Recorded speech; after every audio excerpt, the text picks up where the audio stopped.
예, 안녕하십니까? 2025년 12월 오늘이 11일입니다. 11일 힌돌 음, 플라톤 인문학 TV 강사 김성호입니다. 오늘은 쿠팡 문제하고 이제 미국의 경제 문제, 그다음에 제가 이제 좀 생각을 해보고 있는 이제 일본의 그 독도 문제가 좀 얼마 전에 나왔어요. 요즘에 이슈가 상당히 많아요. 이슈가 상당히 많아가지고 이 국제 문제가 좀 상당히 좀 비중이 적게 다뤄지는 측면이 있는데, 이 독도 문제가 좀 위험하다라는 제가 생각을 했습니다. 그래서 좀 다뤄볼까 해요. 그 지금 일중 간의 충돌이 지금 계속 있는데 느닷없이 저 시진핑 국가 주석이 독도를 일본 땅이 아니다 뭐 이런 식으로 얘기를 했어요. 그러니까 다카이치 총리도 갑자기 독도는 일본 땅이다 뭐 이렇게 맞부딪힌 형국이 됐단 말이에요. 그러니까 중간에서 있는 우리는 굉장히 그 어려운 상황이 있는 거죠. 그러면 우리가 단순히 이 일본 놈 나쁜 놈 뭐 이렇게 이야기를 하면 끝나는 문제인가, 이 문제가? 왜 중국은 독도 문제를 언급을 했고 일본은 여기서 이렇게 맞부딪히는 이 상황이 되었는가 생각을 해봐야 되는 거죠. 물론 역사적으로 치료적으로 독도가 우리 지금 음, 어, 이제 고려가 되고 있는 것이 사실입니다. 잠시만요.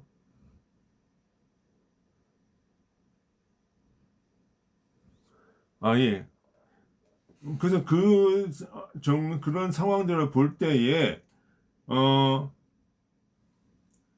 우리가 좀 이 사건을 단순히 우리의 그런 감정적인 측면으로 볼 것이 아니라 전 상황을 있는 그대로 좀 봐야 되겠다라고 생각하는 측면이 있는 거죠.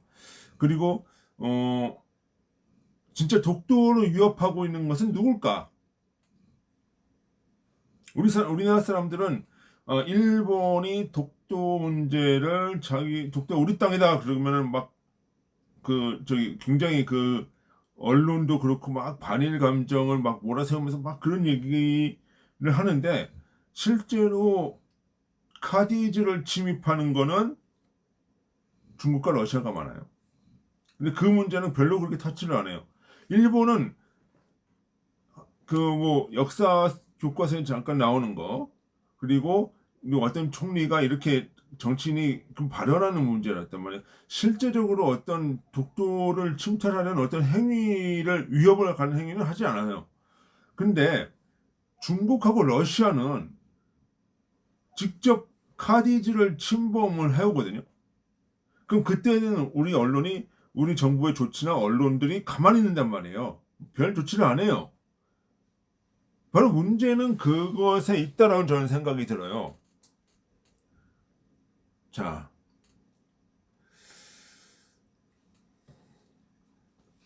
지금 이 일중 갈등이 독도로까지 지금 간단 말이에요. 근데 우리 역대 정권의 어떤 그 대일 외교를 보면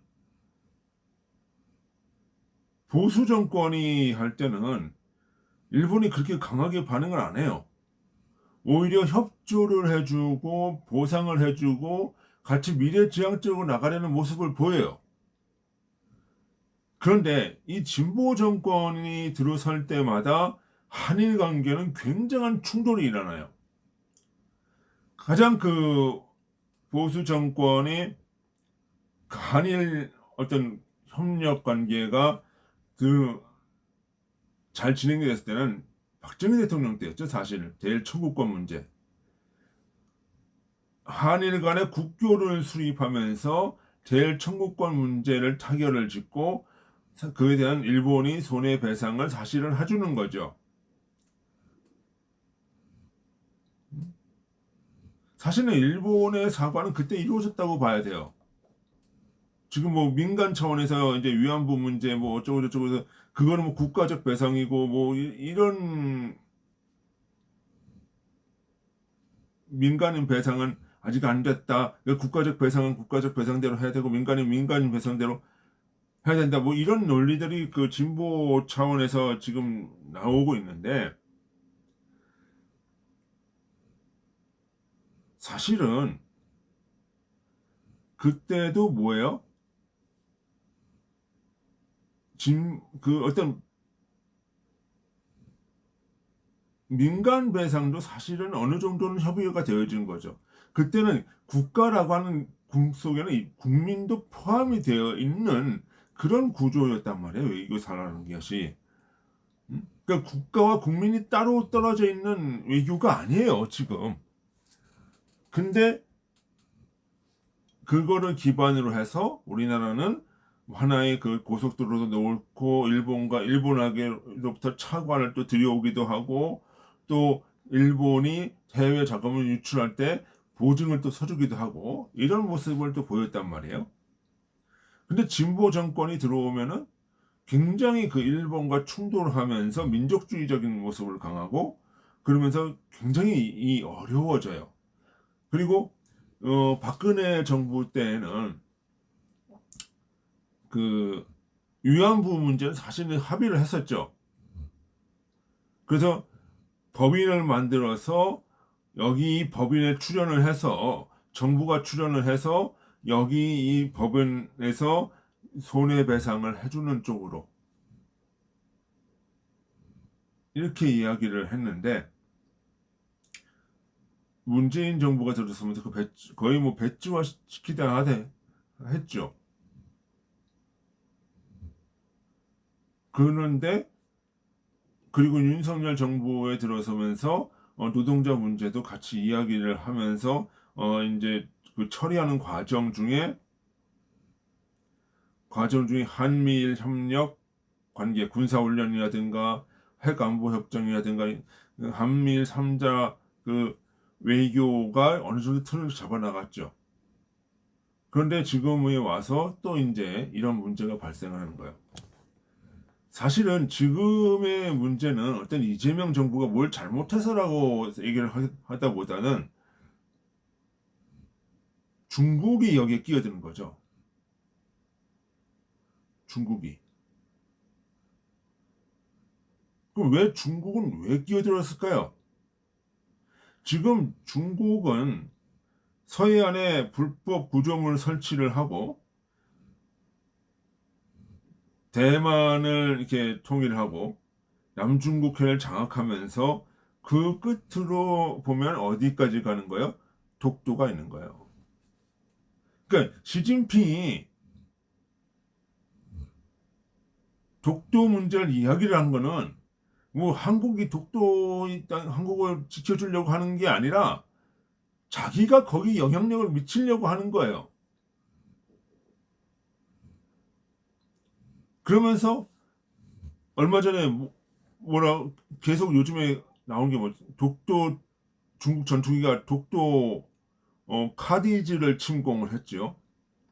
여러분이 카디즈는 뭐 어떤 거냐면은 영공이 있고 영해가 있어요. 그죠? 그러면 영해로 들어오면은 오기 전에 미리 앞에서 여기 이쯤 오면은 어떤 그 전투기나 뭐 어떤 항공기들이 들어올 때 미리 허락을 받고 통보를 해주고 들어와야 되는 거예요. 그런데 이번에는 전혀 그런 과정이 없이 무단으로 들어왔다는 거죠. 무단으로.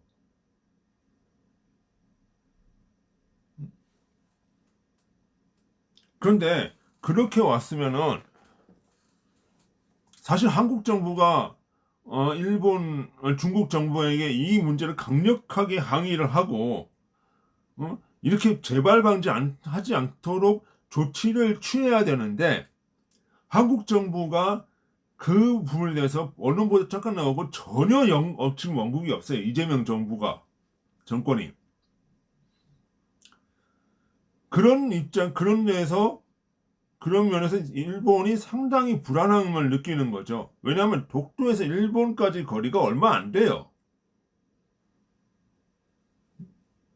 그리고 독도가 사실은 러일 전쟁의 전초기지 역할을 사실 했던 거예요. 그 말은 독도가 중국이나 러시아권으로 들어가면 일본은 거기에 그 굉장한 치명적인 위협을 느낄 수 있다는 거죠. 그러면 이 상황에서 한국 정부가 어느 정도 대응을 해주면 한국 정부를 신뢰하면서 이야기를 안 할 수도 있는데 그 대응이 안 된단 말이에요, 지금. 그러니까 일본으로서는 굉장히 불안한 거예요. 외려 일본이 그러니까 중국으로서는 이 전선을 단순히 그냥 대만, 센카쿠 열도 그 정도 생각 독도까지도 생각을 넣고 충돌을 벌인 거죠.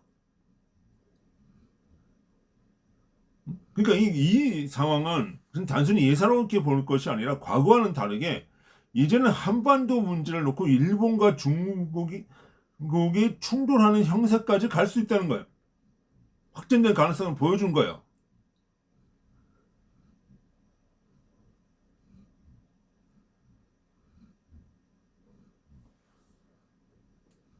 그런 면에서 이런 상황이 지금 뭐 돼서 저기 이재명 정부가 중국에 대해서 아무런 조치도 취하지 않고 있으면 오히려 일본은 더 불안할 수 있는 거예요. 근데 오히려 말이죠.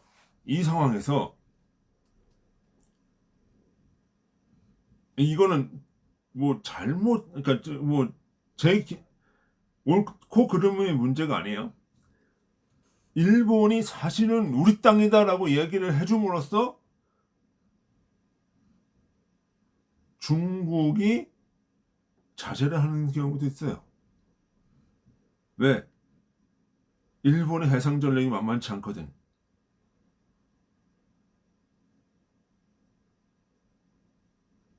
그러면 우리가 물론 그것이 잘못된 것이지만 우리는 어떻게 생각을 해야 돼요? 아, 이것이 그냥 일본 놈 나쁜 놈 이것만 생각할 것이 아니라 이 한반도 전체의 역학 구도가 어떻게 전개돼 있고 그 뒤에 미국이 있고 중국은 이걸 통해서 대만, 필리핀, 그 센카쿠 열도, 그다음 독도로 영향력을 확전시키는 그런 모습이 될 수밖에 없다는 거죠.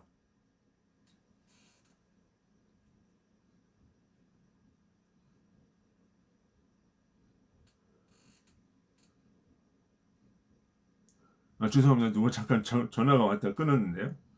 지금 제 환경이 조금 그래서 양해를 부탁드립니다. 그러니까 이 문제를 국제적인 구도로 이렇게 생각을 해야 돼요. 그러면 우리가 한미 동맹을 강화했던 보수 정권은 왜 그렇게 일본의 협조를 받아낼 수 있었는가? 이걸 생각을 해야죠. 그 뒤에는 뭐예요? 한미 관계가 굉장히 탄탄해질 때는 일본도 자제를 한다는 거예요. 왜? 미국이 거기서 끼었기 때문에. 미국이 거기서 중재를 해주기 때문에. 그러면서 지금 이 중국의 이슈와 같이 터질 때는 미국은 뭐예요?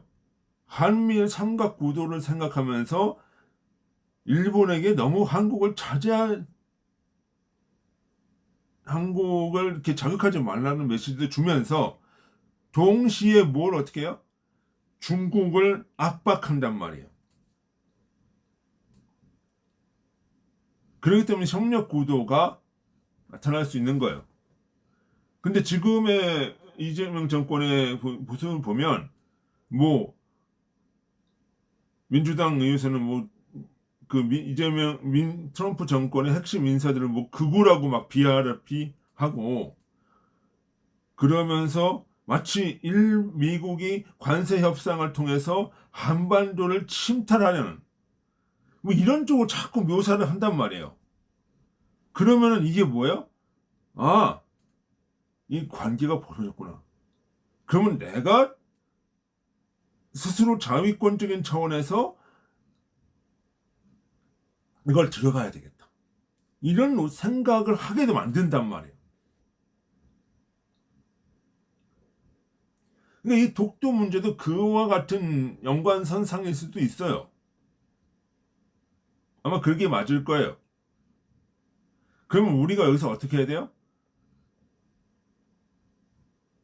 한미 동맹을 강화시키면서 동시에 한반도의 문제에 대한 일본의 어떤 그 의구심, 불안을 해소시키면서 어느 정도 감소시켜주면서 중국에 대응을 해 나갈 때 독도 문제를 일본이 건드리지 않게 되고 자연스럽게 이 세력 우리의 역량을 키워나갈 수 있단 말이에요. 혹자는 뭐 독도가 과거에 뭐 어느 땅 우리 땅이었고 뭐 그거 상관없어요. 지금은 국제 정세는 힘에 놀리고 누가 그걸 영향력을 행사하느냐의 문제예요. 그렇게 볼 때 우리가 독도 문제는 한미일 공조를 통해서 중국과 이런 그 견제되는 그런 동맹의 현대화, 한미 공조가 완고해질 때 오히려 독도가 안전해질 수 있다. 지금처럼 미국의 적대감을 세우고 뭐 미군 없으면 뭐 우리가 나라를 못 지키냐 뭐 이런 식으로 얘기하면 그건 오히려 일본으로 하여금 힘을 키우게 되고 독도로 나갈 수 있는 길을 열어주는 거예요. 우리는 정확하게 현 상황을 봐야 되는 겁니다. 자, 오늘 독도 문제는 여기까지 한번 해보고요. 그다음에 쿠팡 사태가 지금 나와 있어요. 한테 언급을 해볼게요. 자, 쿠팡 사태를 보면 지금 이제 그 쿠팡의 대표이사가 바뀌었어요. 원래 쿠팡의 그 한국 법인이 있고 미국 쿠팡이 따로 있었는데 이 미국 쿠팡에서 한국 쿠팡 법인을 설립하고 그렇게 자회사식으로 이제 나갔죠. 그런데 얼마 전에 그 새로 이제 미국 그 쿠팡의 법무 총괄 책임자가 한국 쿠팡의 새 임시 대표로 왔습니다. 그것이 여러분 어떤 의미가 있는지 좀 얘기를 해볼까 해요.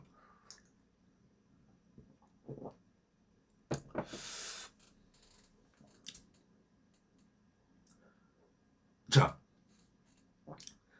우리 한미 관세 협상 팩트시트 중에 뭐가 있냐면 빅테크 기업에 대해서 불공정한 제재를 가하지 않도록 하자. 미국의 어떤 빅테크 기업 진출할 때 그거 여러분 있어요. 그 빅테크 기업이 뭐냐면 우리나라로 따지면 쿠팡, 미국의 아마존, 뭐 이런 그리고 중국의 테무, 알리, 뭐 이런 나라들, 텐센트까지 이제 이런 그 회사들이 이제 빅테크 기업들인데 이런 빅테크 기업에 대해서 불공정한 또는 불합리한 대우를 하지 말아달라는 것이 팩트시트에 있어요. 자, 그러면 지금 개인정보 유출 이 정부가 지금 쿠팡에 대해서 지금 뭐 얘기하는 게 뭐냐면 야간 배송 금지, 개인정보 유출에 대한 책임, 그리고 상설 특검 이렇게 지금 몰아붙인단 말이에요. 특히 이 개인정보 유출 사건은 이 사건은 그냥 미국의 안보에서도 봤을 때 굉장히 위협으로 볼 수가 있어요. 그 왜 그러냐면 자, 이건 지금 우리나라 사람들은 자꾸 쿠팡 하면 뭐 개인정보 유출, 쿠팡 뭐 하면 뭐 경제가 뭐 어쩌고 이런 쪽으로 생각하는데 그 이상의 문제가 있을 수 있다는 얘기예요. 왜 그런지 한번 볼게요. 자, 개인정보가 어디로 유출됐죠? 이 범인이 누구죠? 중국인이에요. 중국이니까 이 개인정보를 가지고 어디로 갔어요? 중국으로 갔죠? 그럼 그 개인정보 유출이 몇 명이에요? 3,700만 명. 자, 이게 생각을 해보십시오. 지금 미국은 모든 중국인 입국을 금지시키다 하고 있어요. 정말로 아주 꼭 필요한 거는 전부 다 금지를 하고 있어요. 그러면 이 한국인 개인정보 유출을 통해서 위조 여권을 만들고 위조 신분증을 만들고 위조 계좌를 위조로 만들어서 이걸 가지고 뭘 신청할 수 있어요? 미국 비자를 신청할 수 있어요. 그러면 이런 것이 바로 미국의 안보에 치명적인 오점이 될 수 있다는 거예요. 자, 그러면서 그러니까 이거는 따지고 생각을 해보면 단순히 경제 문제가 아니라 이건 국가 안보의 문제로 봐야 된다는 거예요. 이건 국제적인 어떤 인권 안보의 문제로 비화될 수 있는 여지가 충분히 있단 말이에요. 그런 면에서 이 미국 법인의 어떤 법무법인 총괄 책임자가 한국의 새 쿠팡 대표 이사로 왔다는 거는 이제는 미국에서도 이 문제에 관심을 가지고 직접 개입할 수 있는 여지를 만들어주는 거죠. 자, 그러면 그리고 이거를 미국 법원에다가 또 제소한다고 지금 대륜이라는 데서 이 법무법인 대륜이라는 데서 이렇게 나왔어요. 죄송합니다. 이 법무법인 대륜이라는 데가 어떤 데냐면 미국 진출을 계획을 하고 있는데요. 죄송합니다. 미국이 아니라 중국 진출. 그래서 중국에다 사무실을 열고 지금 거기서 중국 변호사들을 뽑는다는 공고를 냈어요. 아마 뽑았을 거예요. 그러면 이게 뭘 의미하는 걸까요? 이 대륜이라는 데는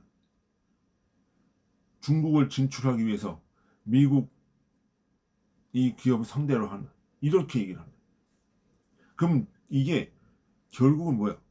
중국, 미국 저게 이제 톱니바퀴처럼 맞아 들어가는 그런 모습들이 보여준단 말이에요. 여러분 그냥 이거 우리 개인정보 출만의 문제가 아니에요. 중국이 있을 수 있고 미국도 들어갈 수 있어요. 문제가 커집니다. 그러니까 미국의 입장에서는 현지 법무법인 직접 그 법무 담당 총괄 책임자를 로저스라는 그 책임자를 보내서 새로 대표이사를 내기합니다. 그러면 이 대륜이라는 데는 그 한국 법인을 상대해야 되는 것이 아니라 이제는 뭐예요? 미국 현지 회사를 상대로 해야 되는 거예요. 그러면 이 법리 자체가 완전히 이제 국제법적으로 들어가야 되는 거예요. 한국이 이제 손을 못 댈 수 있는 거죠.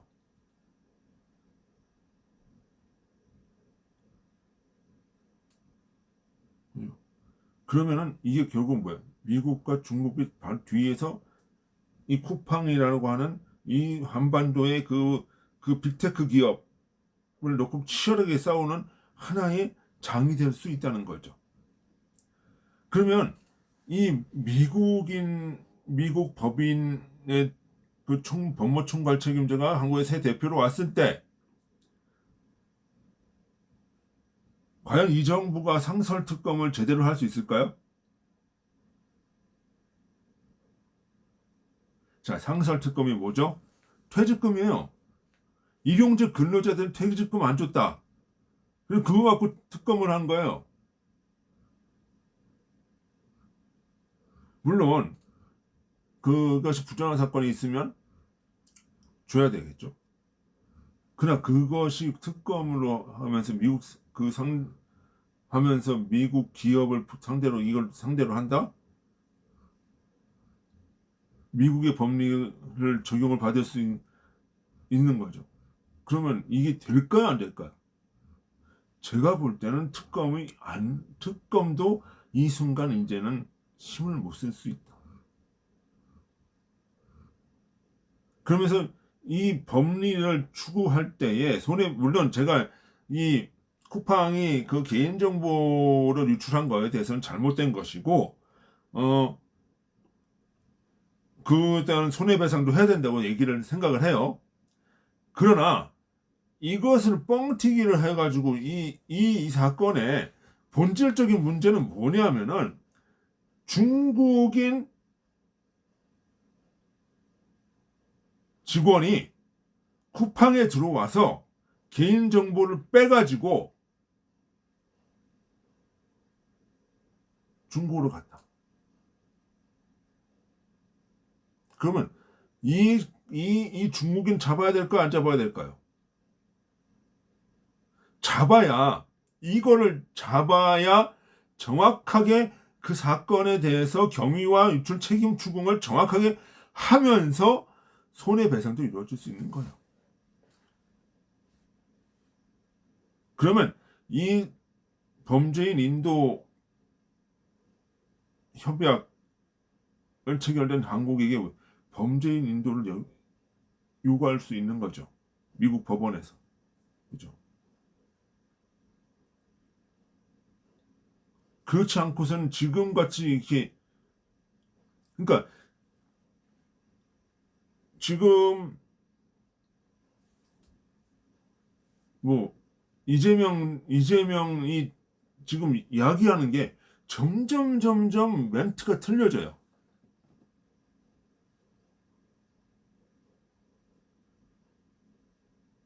멘트가 막 세게 이야기하는 것 같은데 내용을 가만히 보면 틀려요.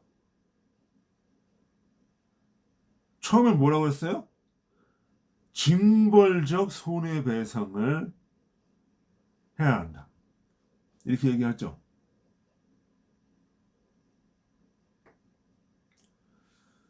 자, 징벌적 손해배상이 법리적인 얘기가 뭐냐면 형사 사건이 분명히 터지면서 이 형사 사건으로 인한 손해배상을 굉장히 크게 때리겠다는 거예요. 그게 징벌적 손해배상이에요. 근데 엊그저께 난 보도에 의하면 뭐라고 그래요? 형사 사건 이걸 때려봐야 몇 명 저기 하부 직원만 저기 사실 책임 물고 별거 없다. 그러면서 뭐 손해배상을 엄청 크게 때려야 된다, 뭐 제재해야 된다 이런 얘기를 해요. 여러분요, 이 말을 잘 들어봐요. 형사 사건을 때려봐야 밑에 직원 몇 명 날아간다는 얘기는 쿠팡으로 해가지고 이렇게 형사 사건 때리지 못한다는 얘기예요. 사실은. 그럼 결국 밑에 몇 명 이렇게 해가지고 할 수밖에 없는데 그 밑에 몇 명이 누구예요? 책임자들이 중국인이에요. 그러니까 쿠팡도 실수한 게 잘못한 게 뭐냐면 중국인을 가지고 이 개인정보를 다룰 수 있는 그 요직에 갖다 놓는 게 실수예요. 그러니까 그 몇 명 책임자들은 다 중국인이란 말이야. 그러니까 못한다는 얘기를 하는 거야. 그리고 그렇게 물을 수도 없고, 왜? 이거는 쿠팡의 관리 부실이 문제고 그에 따른 민사상으로 되는 문제지 이게 무슨 그 형사 사건이 성립되는 문제가 아니라는 거예요. 그걸 인정을 하는 거예요. 그러니까 민사로 넘어가면서 뭐 제재?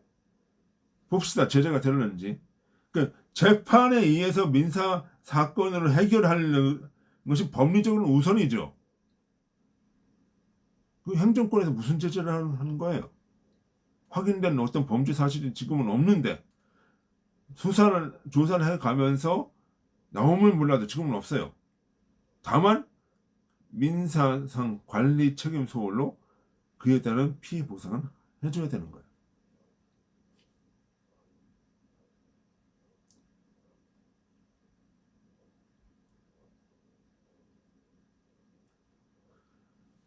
자, 그럼 이제 문제가 뭔지 아시겠죠? 미국의 법무부 새 총괄이사가 한국 법인 대표이사로 왔다.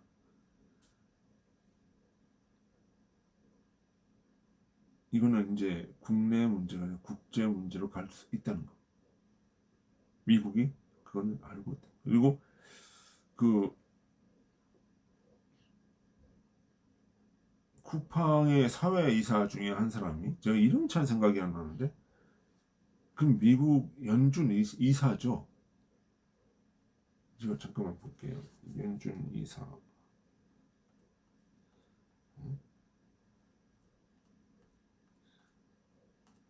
예, 제가 그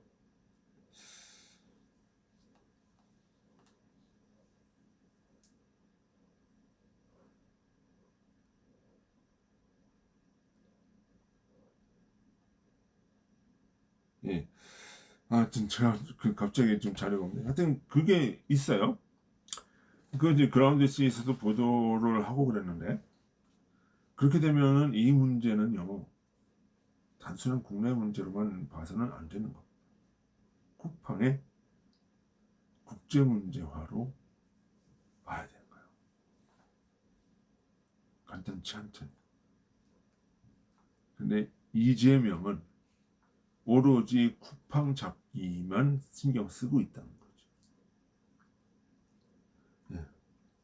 오늘은 그 쿠팡 이야기 좀 해봤습니다. 그리고 또 하나의 제가 지금 여러분에게 하고 만들고자 하고 싶은 거는 뭐냐면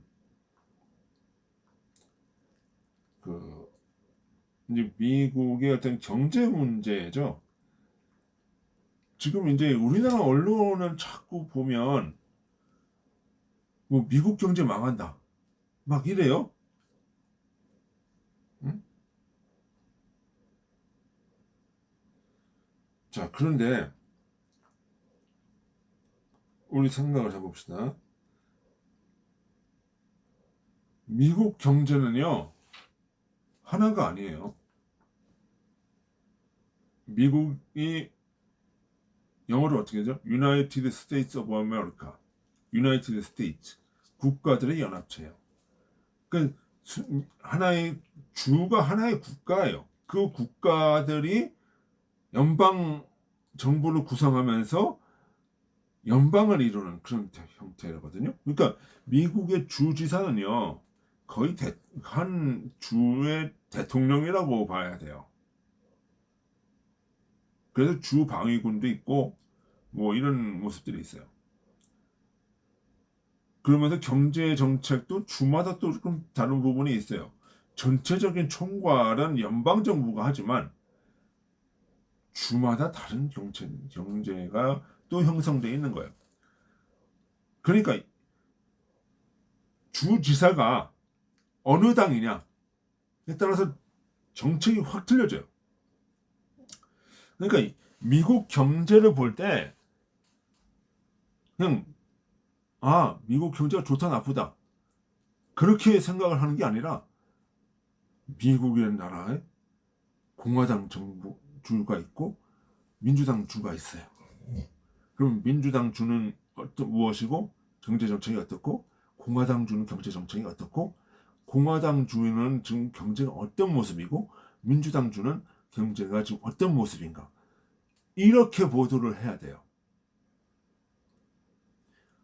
그렇지 않고서 그냥 CNN이나 무슨 미국의 메인스트림 언론 보셔 워싱턴 타임스 같은 그 보도들을 보면은 미국 경제는 망하고 있다라고 보이는 것처럼 보이죠. 왜? 그 사람들은 주로 보는 게 어디예요? 민주당 쪽이니까. 민주당 쪽이니까. 자, 그러면 지금 미국 경제가 어떻게 돼 있냐? 그러면 미국 경제는 왜 그렇게 달라지느냐? 공화당이냐 민주당에 따라서. 자, 공화당은 기본적으로 뭐를 중심으로 하는 당이냐면 그 죄송합니다. 제조업을 중심으로 하는 당이에요. 산업 기반이. 그리고 민주당은 금융, 서비스 중심으로 성장을 해요. 과거에 한 20년, 30년 동안은 민주당주가 굉장히 발전을 많이 했어요. 왜? 중국에서 제조업 물건을 만들면 미국은 그것을 사오고 그것을 금융 서비스를 돌려가면서 미국 경제가 성장하는 구조였단 말이에요. 그러니까 한 2, 30년 동안은 공화당주가 굉장히 힘들었던 거예요, 구조적으로. 근데 지금은 어떻게 해요? 미국이 다시 제조업을 활성화시키겠다라고 그러죠. 야, 제조업이 안 되니까 이 금융도 이거 별 의미가 없고, 중국 저거 반칙하고 WTO에 들어와서. 그러니까 이제는 제조업을 키워야 되겠다는 쪽으로 가거든요. 그럼 바이든 때도 마찬가지였어요. 근데 바이든 때는 좀 약했죠. 근데 지금 트럼프는 뭐예요? 굉장히 강하게 드라이브를 거는 거예요. 그래서 공장을 막 해외에 거의 뭐 뺏어오다시피 막 하죠. 물론 그 뺏어오는 건 아니지만 그 좀 강제력을 많이 쓴단 말이에요. 그 관세도 막 매기고. 그러다 보니까 공화당주는 지금 상당히 제조업이 지금 활성화를 띠면서 안정적으로 가요. 뭐 실업률도 굉장히 낮아지고, 뭐 아니 공화당뿐만 아니라 전체적으로 실업률도 안정적으로 가요. 근데 공화당은 더 안정적이에요.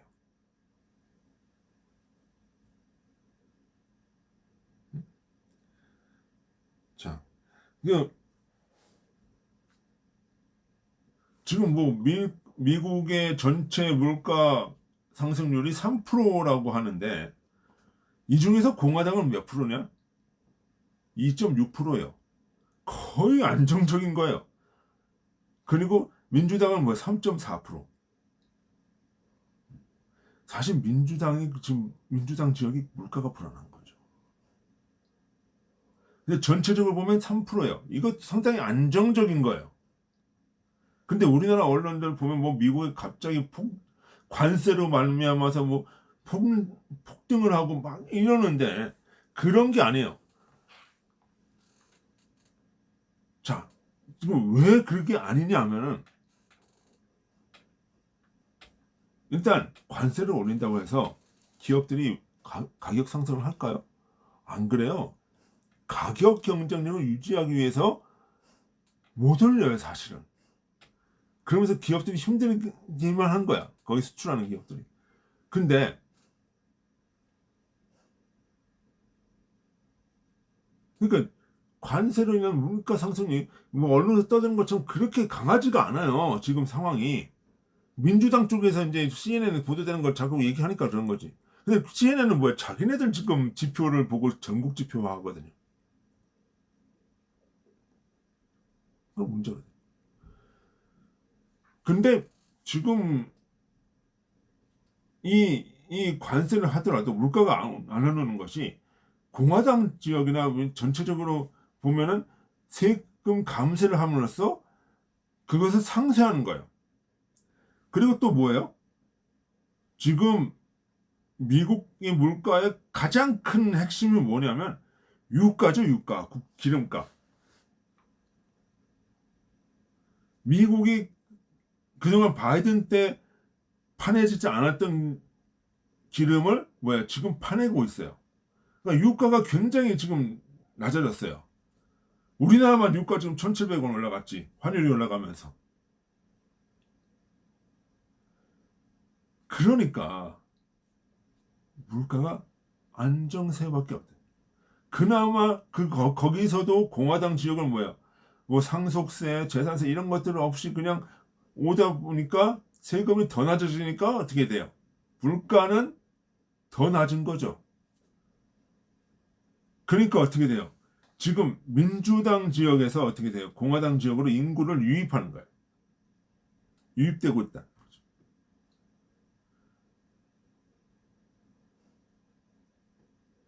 그러니까 트럼프 인기 30% 후반대 미국 대통령들은 다 그렇게 인기가 그 정도는 높은 거예요. 40% 넘어가는 대통령들 없었어요. 근데 무슨 레임덕이니 뭐니 이런 얘기는 정말 왜곡된 이야기를 하고 있는 거예요.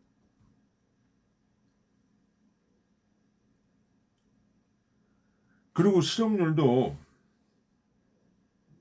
보면은 현재 미국 실업률은 3% 후반에서 4% 초반이에요.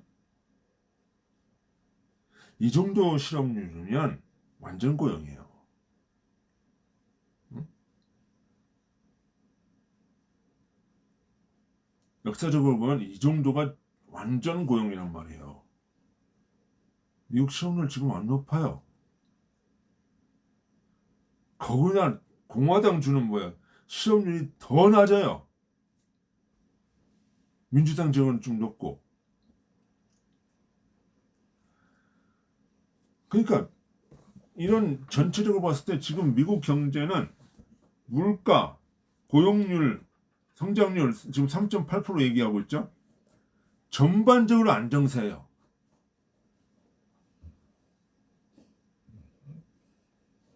뭐 트럼프가 뭐 레임덕이 왔다 뭐 어쩌다 그런 거짓말이에요.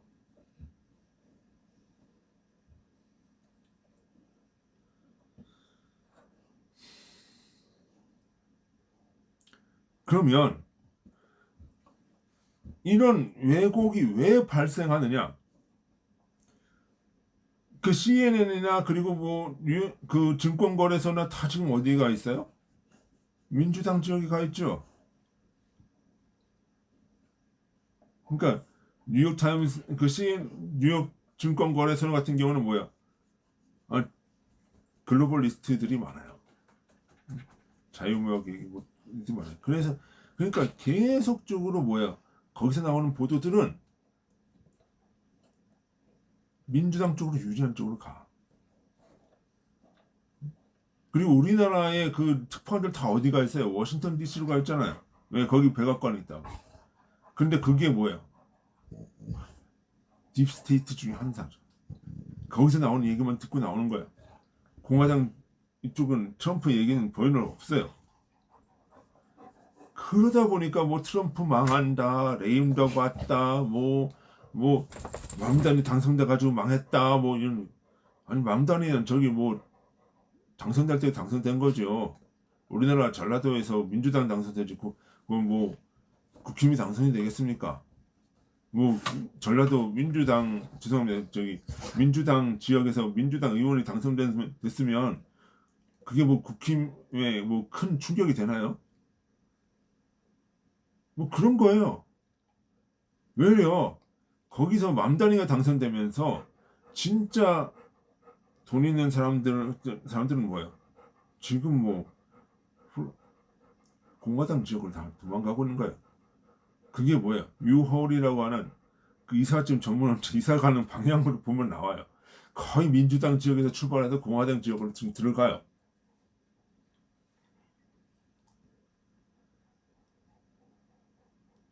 그것이 현실이다. 라고 하는 것입니다. 민주당 지지율 그렇게 공화당 지지율 그렇게 낮지 않습니다. 오늘은 여기까지 하겠습니다. 자, 오늘은 미국 경제 문제, 그 다음에 그 독도 문제, 그 다음에 쿠팡에 대한 문제까지 생각해 봤습니다.